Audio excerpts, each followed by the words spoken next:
Magandang gabi, Oriental Mindoro. Ika-27 sa buwan ng Marso taong 2014. Ito po ang TVNet Newsline. At sa ulo ng ating mga balita, pagpasok ng summer season, opisyal nang idineklara ng Pag-asa. CHSD nagbigay ng paalala upang makaiwas sa mga usong sakit ngayong tag-init. Katutubong nagtapos ng kolehiyo sa bayan ng Roxas at kanyang ama nagbigay inspirasyon sa marami. Sa detalye ng ating mga balita, kasalukuyang umuusad ang konstruksyon ng magiging bagong tahanan ng DepEd Calapan City Division sa Barangay Calero, Lungsod ng Calapan. Sa nasabing gusali, lilipat ang mga opisyales at kawani ng naturang tanggapan na kasalukuyang nasa compound ng Adriatico Memorial School. Ayon kay OIC Division Superintendent Susana Bautista, inaasang matatapos ang proyekto sa buwan ng Hulyo. Pinondohan ng 13 milyong piso ng Department of Education ang pagpapatayo ng nasabing gusali na magkakaroon ng 2 palapag. Ganun pa man, umaasa naman ang pamunuan ng DepEd Calapan City Division na may pagpapatuloy ang konstruksyon ito hanggang sa 2 palapag sa tulong naman ng lokal na pamahalaan.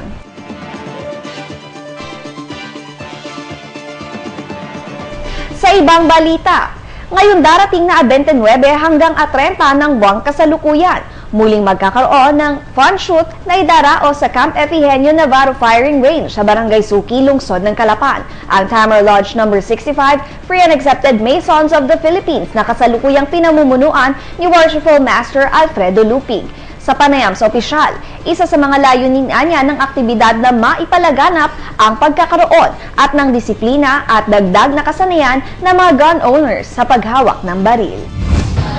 Actually, we will be having our fun shoot this coming March 29 and 30 at Camp Epigenio Navarro at PNP Regional Office Mimaropa. The purpose of which is for us to encourage all those gun owners to have their skills enhanced and at the same time to make them motivated all other persons in the province to have a gun. Not for the purpose of just defending themselves, but also to self-discipline. Ang pagdidisiplina kasi sa sarili, hindi lamang yung pamamaraan ng pagtitimpi sa sarili. Ang isang paraan kasi ng pagdidisiplina sa sarili, kalimbawa katulad dito may baril ka, hindi ibig sabihin pag gagalit ka na, gagamitin mo. Ang purpose nito para may express mo yung sarili mo na yung tinatawag natin subdue your passion in times of nandiyan na yung problema. So dapat bigyan mo ng paraan kung paano iayusin yung pag-build mo sa kapwa-tao. Yun ang paraan. At isa pa, kaya ini-encourage namin yung mga gun enthusiasts, yung mga gun owners, no, para naman ma-enhance yung kanilang skills at saka yung camaraderie. Kasi pagka pumuputo ka, marami ka mga kasama, so networking dito, yung friendship mo na express mo sa itong mga tao. Anya pa, hangad rin nila na makalikom ng pondo para sa gagawing medical mission sa Barangay Puting Tubig, Lungsod ng Calapan ngayong Mayo. Ang purpose namin dito is of course to generate funds for the upcoming medical mission namin na gagawin namin sa Puting Tubig, wherein yung mga less fortunate brothers natin o yung mga less fortunate kababayan natin kahit pa na naman mabigyan natin o maibsan ng mabigyan ng problema dahil sa sakit, lalo ngayon na darating yung panahon ng bakasyon kung saan yung ating mga kabataan, yung mga lalaki nasa hustong edad na gulang na pwede na tayong bigyan natin pagkataon sa ng mga minor surgery. So ito po yung mga kung saan pupunta yung proceed ng aming tinatawag namin pansyo. Ang naturang fun shoot ay ikatlong beses nang gaganapin sa inisyatibo ng naturang samahan at malugod na inimbitahan ni LTC Lupig ang lahat ng gun enthusiasts na interesadong sumali. Okay, sa mga interesado pong sumali, kayo po inanyahan ko namin this coming March 29. Actually po, ang contact person namin dito, ang event coordinator natin dito po ay si Dr. Ronald Cabral. Siya po yung talaga po namamahala ng event na to. Pwede po kayo makipag-contact sa kanya. So, lahat po ng mga taga Oriental Mindoro na mahilig bumaril o mayroong gamit. Ito po yung pagkakataon na para po natin patunayan sa ating sarili na tayo po mga humahihawak ng baril, may-ari ng baril ay karapat-dapat na humahawak ng baril sapagkat tayo po disiplinado. Para sa karagdagang impormasyon, maaaring makipag-ugnayan kina Colonel Lupig at Event Coordinator Dr. Ronald Cabral sa mga numero bilang 0919-372-6401 at 0925-888-0357. Magbabalik po ang TVNet Newsline. Bakit ka kasi kumabit? Alam mong di tama yan, di ba? Huwag ka nang gumamit ng pag-aari ng iba. Nakakaperwisyo ka sa mga legal na cable. Lumalabo ang signal nila. Mahiya ka naman, hoy. Illegal na cable mo, putulin na. Ano, gusto mo bang umabot pa sa kulungan? Umiwas ka na sa gulo tsaka skandalo. Huwag maging kabit. Magpakabit ng tama ngayon. Supported by PCTA.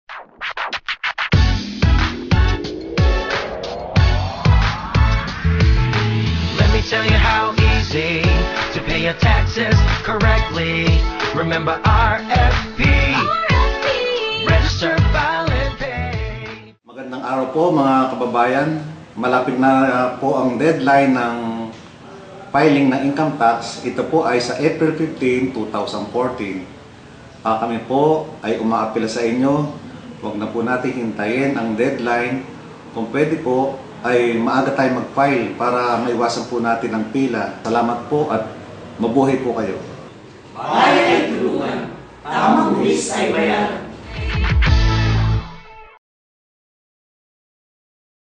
Good news po para sa lahat ng subscribers ng Cable TV at Cable Internet.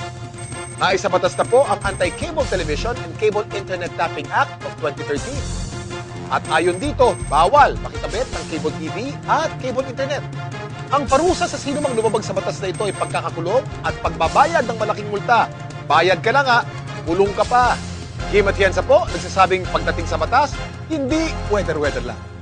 Huwag maging kabit. Supported by the PCTA. Noong ika-12 ng Marso taong kasalukuyan, idinaos ang kauna-unahang launching ng Alcansya ng Social Security System sa lalawigan para sa taong 2014 sa bayan ng Pola, kung saan katuwang ng SSS Calapan na pinamumunuan ni Branch Head Roberto Marcelo ang lokal na pamahalaan ng nasabing bayan at DSWD. Benepisyaryo ng programa ang mga kasapi ng Sustainable Livelihood Program o SLP sa naturang bayan na inorganisa ng DSWD at MSWD na naglalayong pataasin ng antas ng kabuhayan ng mga pinakamahihirap na mamamayan sa pamamagitan ng pagbibigay ng kaalaman, kasanayan at kapital para sa sariling kabuhayan.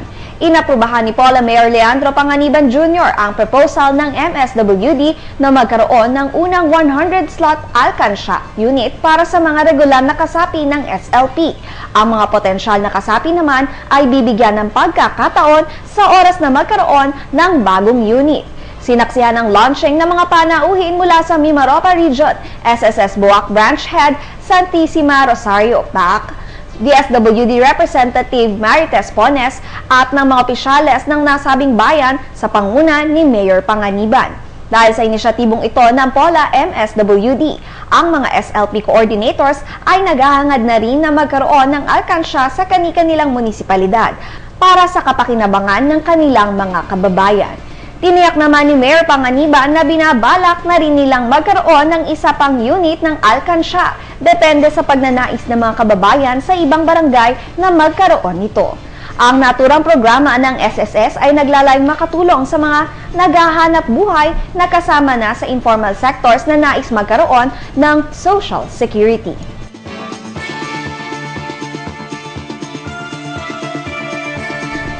Antabayan na ng iba pang mga balita makalipas lamang ang ilang paalala.